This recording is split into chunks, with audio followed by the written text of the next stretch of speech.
the affirmative action is really important. And the reason it's important is because the liberals continue to try and put minorities down.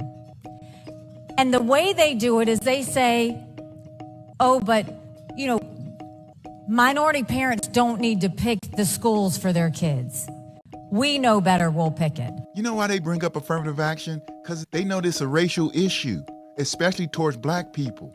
And it's sad that they don't even know the truth about affirmative action, set aside business loans, DEI programs. They have no clue about these programs. Conservatives come out to create. Hello and welcome to the channel where we expose all the conservative nonsense and their lies. This Republican politician paints a false picture of what affirmative action is meant to do. The programs were set up to address systematic inequalities, yet many Republicans don't want to talk about that. Someone like Charlie Kirk. I talked about him before he passed away, so I'm going to say this is stuff I said before he passed away. I wanted to debate him. But then I realized he was young. I didn't know he was that young until he passed away. But let me play a clip a lot of people may have seen already, where he frames affirmative action as a tool that could put an unqualified black pilot in the cockpit. Because of DEI, it begs the question when you see a black pilot, you wonder, you say, I hope they are qualified. Later on, I'll show you another clip of him trying to explain what he really meant. When you hear it in full, you'll see just how off people on the right are.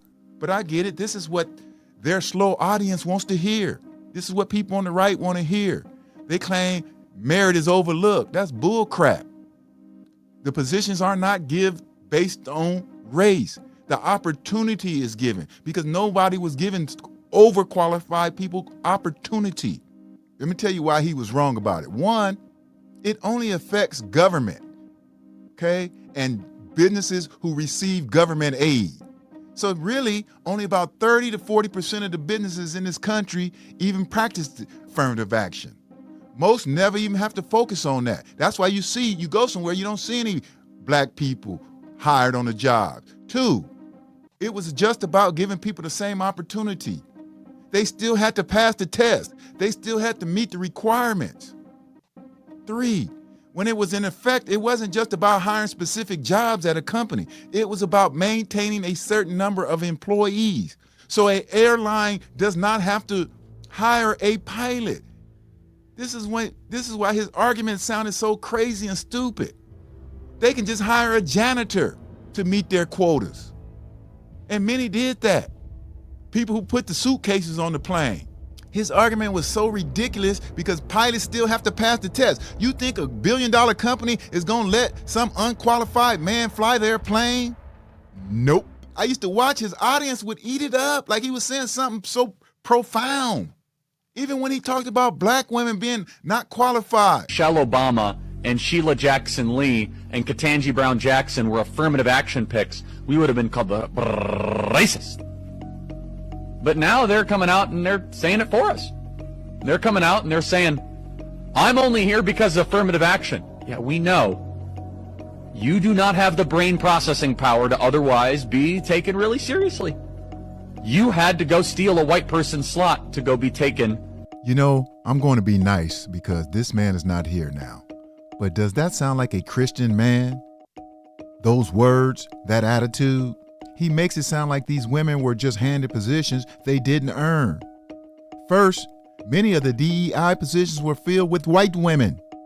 Second, the person doing the hiring was usually white, which is why I always laugh when they try to bring up this reverse racism. Most of the time, the bosses was white. Third, his narrative is that there are no standards required at all, but that's not how affirmative action ever worked. They still had to meet the requirements. It was all about getting the opportunity to take the test and meet the requirements. People on the right often dismiss this as an excuse for lowering standards. No, a reason to give people who meet the standards an opportunity. But people on the right, they do this because they're evil. They're just evil people, folks. Because the people who benefited most from all these type of programs were white women and white foreign men. Just ask Elon Musk. Do you know how many set aside business loans they gave him because he's a minority, because he came from another country. They don't never talk about this. They only talk about it when it's black people. That goes to show you just how racist they are. They hate black people. We in their head rent free. Yes! And you know it's a black thing because listen to Charlie explain of what he meant with his black pilot rhetoric. All right, let me tell you exactly what I said, Sure okay? thing, thank you. So this was in response, first and foremost, to United Airlines saying that half of all their new pilots that they're going to hire are going to be women or people of color. Currently, they're 15%. Okay. So they want to go from 15% to 50%. A conversation then ensued about how every time affirmative action is employed, standards have to be lowered. There's not a single instance where that does not occur. So then I said, boy, if I see a black pilot, I'm now going to wonder, is that individual qualified, or were they selected because of their race? Comma, but that's not who I am, but this makes me think this way. And I stand completely by that statement. Okay. Secondly, let me just finish. Sure, yeah, sorry. DEI and affirmative action, what it does is it lowers the merit, it lowers the threshold of standards, and increases things that do not matter, such as skin color and ethnic background. So First, he's manipulating the situation. United Airlines said they wanted to give people the opportunity to enter their pilot training academy, but the students still have to pass the test and meet all requirements. Do you know how dumb you have to be to think a business as big as an airline would hire unqualified pilots? Or a hospital would hire unqualified doctors? Folks, if they will have quotas to meet, they can just hire a black janitor to fill the numbers. There's no way they're putting someone in life or death row without proper qualifications. Second, this is why many black people felt he was a racist. Most of the time when he was talking about affirmative action and DEI, he brought up black people, even though black men benefited the least from these programs. Why not talk about white female pilots or white men from other countries or other minorities? Those groups have benefited from these programs more than black people. I would tell anybody on the right, go drive through the black communities and you'll see who own all the businesses, the nail shops, the tire shops, the hair salons. It ain't black people. Okay? And these gang bankers, they knew what they were doing. The gang bankers knew exactly what they was doing. They wanted to destroy black communities. This is about destroying black communities. And yes, there are many black people who helped them do it, gang bangers and drug dealers. But at its core, all this comes from their head. Donald Trump would have never been in office if he wouldn't have used these things against minorities. His 2025 executive order entitled Ending Radical Wasteful Government DEI Programs.